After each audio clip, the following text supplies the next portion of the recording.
Cina Cik nih. Ayo foto deh. Tulis Ri. Ini deh saya.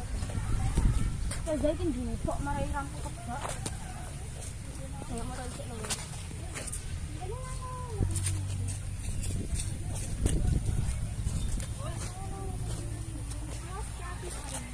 Gini.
Jonggrang itu dari singkatan istilah ujung sing nganggrang.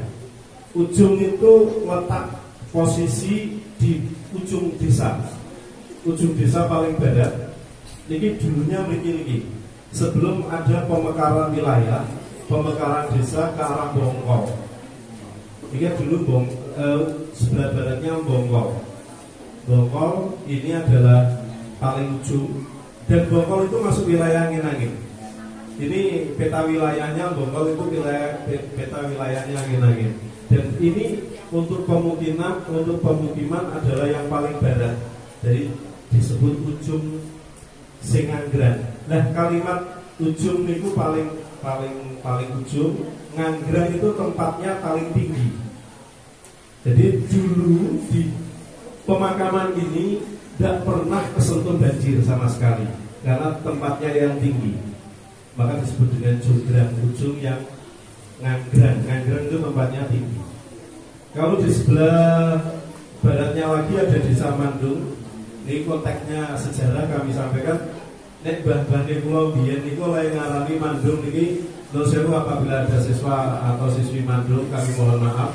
Kami sampaikan ini bahwa Mandung itu dari kalimat eman-eman ditunduk. Eman-eman ditunduk. Kenapa kalau eman-eman ditunduk? Sebenarnya untuk wilayah Mandung itu dulu masuk ke wilayah Angin-Angin. Ini dulu ada banyak pendatang yang dasarnya dari Duku. Datangnya dari Duku, maka orang Mandung sampai sekarang banyak mempunyai sawah di wilayah Duku. Duku. Nah, karena mata pencaharian orang Duku itu banyak sekali di sebelah laut. Ini perbatasan laut, terus akhirnya membuat pemukiman 1, 2, 3. Akhirnya dari masyarakat, USB lah. Biar tanah kan betul tumbas Pak.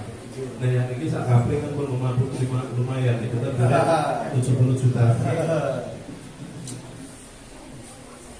Karena sudah sangat dekat hubungannya dengan masyarakat sini, akhirnya dijadikan Mandung, eman-eman ditunduk.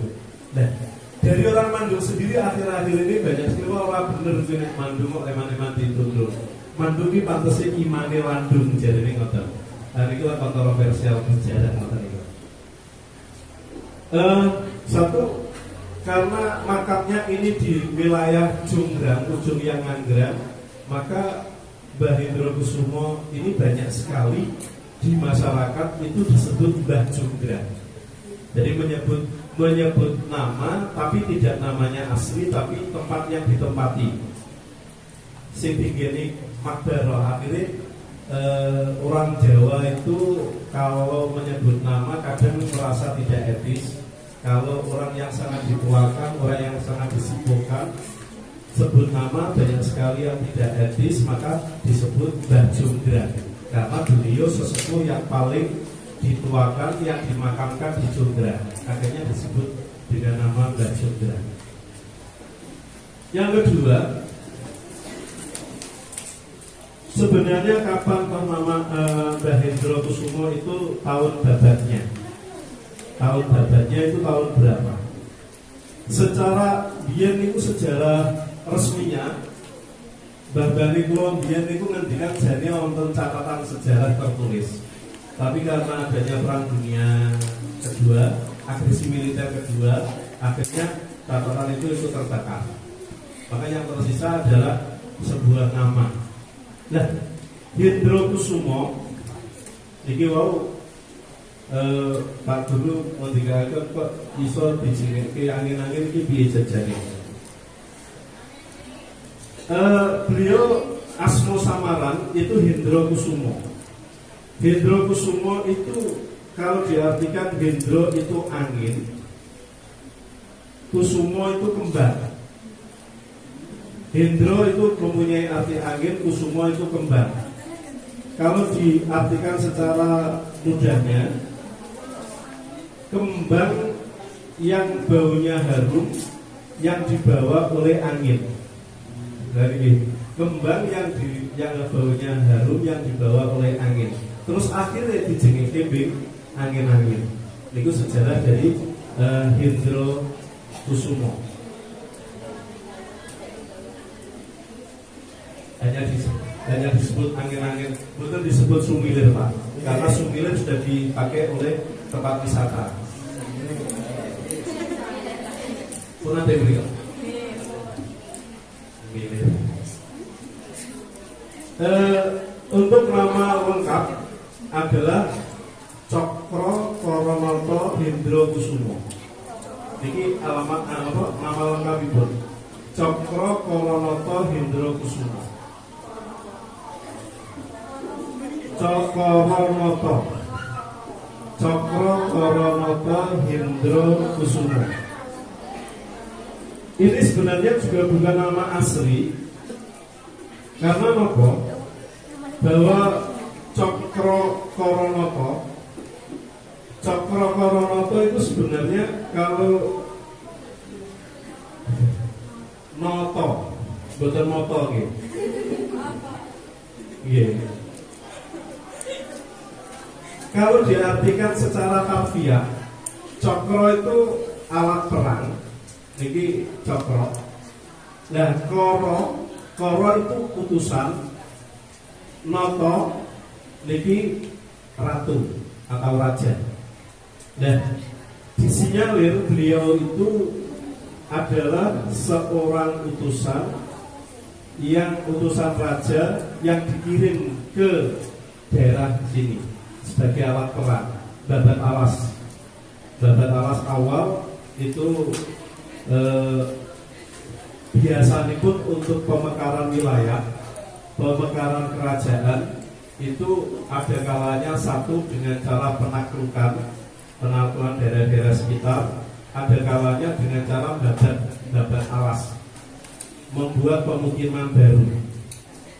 Dengan adanya membuat pemukiman baru, maka dari Raja Demak, kalau tidak salah pada waktu itu adalah Sultan Pati Yunus, Raja Demak kedua, itu mengirim dari Hendro Kusumo ini dengan nama samaran Cokro Koronoto Hendro Kusumo, yang beliau kalau cokro itu alat perang, walaupun tidak membawa alat, itu orangnya yang dikirim itu sebuah alat. Koro itu utusan, noto itu raja. Niki dari nama itu maka bisa kami simpulkan bahwa beliau itu adalah utusan raja dan insya Allah termasuk waliullah. Mungkin kita bertanya-tanya, terus tahun babatnya itu kapan? Tahun babat desa itu kapan? Tahun babat desa untuk di daerah angin-angin niki itu kami simpulkan tahun 1513 Masehi. 1513 Masehi. Kalau sekarang 2022 Hijriah, berarti usia dusun kami angin-angin itu 509 tahun. Kalau kerajaan Demak Bintoro itu untuk sekarang ini hari jadinya 519. Hari jadinya Kabupaten Demak itu tahun 519, dan di angin-angin ini tahun babatnya 509. Berarti hanya selisih 10 tahun dari berdirinya Kerajaan Demak Bintoro. Mungkin banyak sekali yang meragukan hal ini, kok iso titikane saka ngopo. Fakta sejarahnya itu bagaimana? Kok bisa menyimpulkan semacam itu?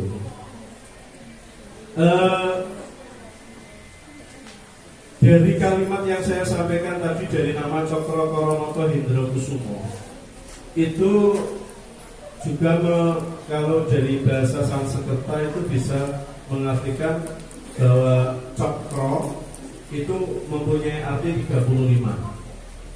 Koro itu 4, Noto itu 1. Jadi ini menjadi lambang Cokro Koronoto itu tahun babat 1435 tahun Saka, tahun Jowo. Tahun Saka 1435 tahun Saka. Ini tahun babat. Nah, untuk tahun ini itu tahun 1955 tahun Saka. Jadi tahun Saka itu lebih nopo nggih, lebih tua dibandingkan dengan tahun Hijriah. Kalau tahun Hijriah sekarang 1400 tidak 44 mulai 44. Tahun Saka lebih tua, tapi hitung-hitungannya tidak, selisihnya sedikit sekali, karena sama-sama dimulai dengan tahun Muharram. Nah, bila dihitung tahun ini 1955 tahun Saka, tahun berdirinya di Sambuko itu 1435, diambil dari nama Cokro itu artinya 35, Koro artinya 4, Noto artinya 1, jadi 1435. Tahun ini adalah 1955 Saka, berarti usia desa itu 520 tahun Hijriah atau tahun Saka. Bila dikonversi dengan tahun Masehi, sebagaimana yang saya sampaikan, yakni tahun 1513 itu berdirinya, berarti 509 tahun kalau dihitung hitungan Masehi. Kenapa demikian? Karena setiap 11 tahun itu ada selisih 1 tahun. Jadi saya misalnya umur 50, berarti antara 33 untuk selisih tahunnya. Setiap tahun itu antara Hijriah atau Saka dengan Masehi selisihnya 11 hari. Berarti seseorang itu kalau umurnya 33 Masehi, berarti umur Hijriahnya adalah 34. Ya, berarti kalau kita usianya, ada orang usianya kok 66, berarti Hijriahnya 68.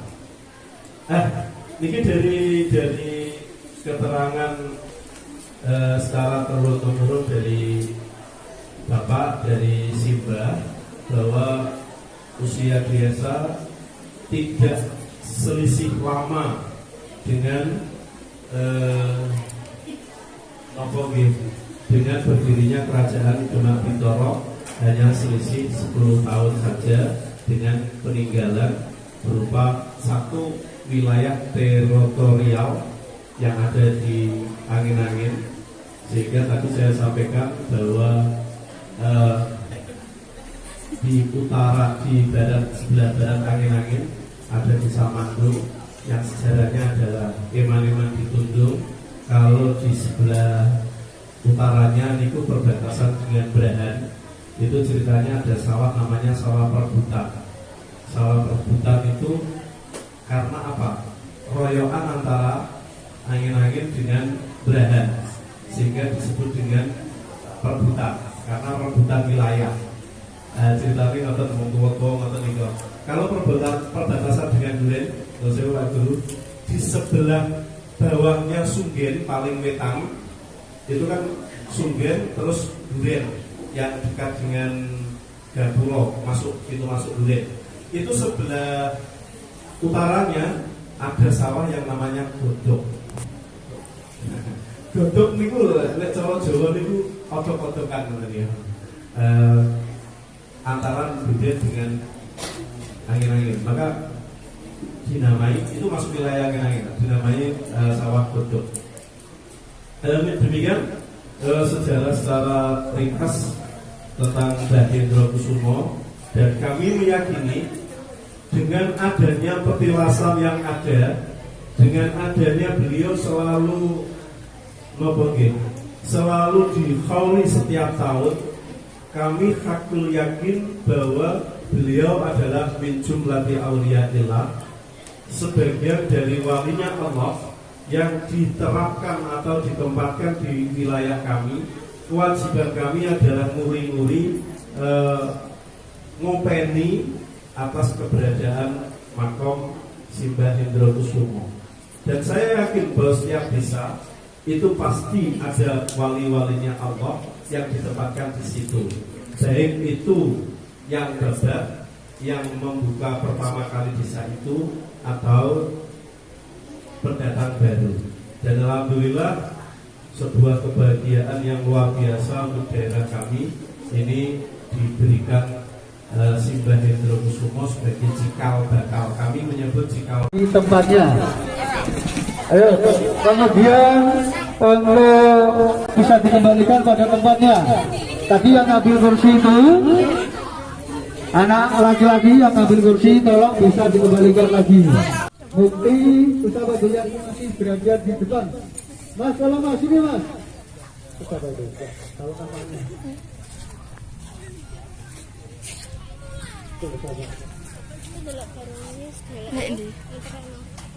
namanya. Saya.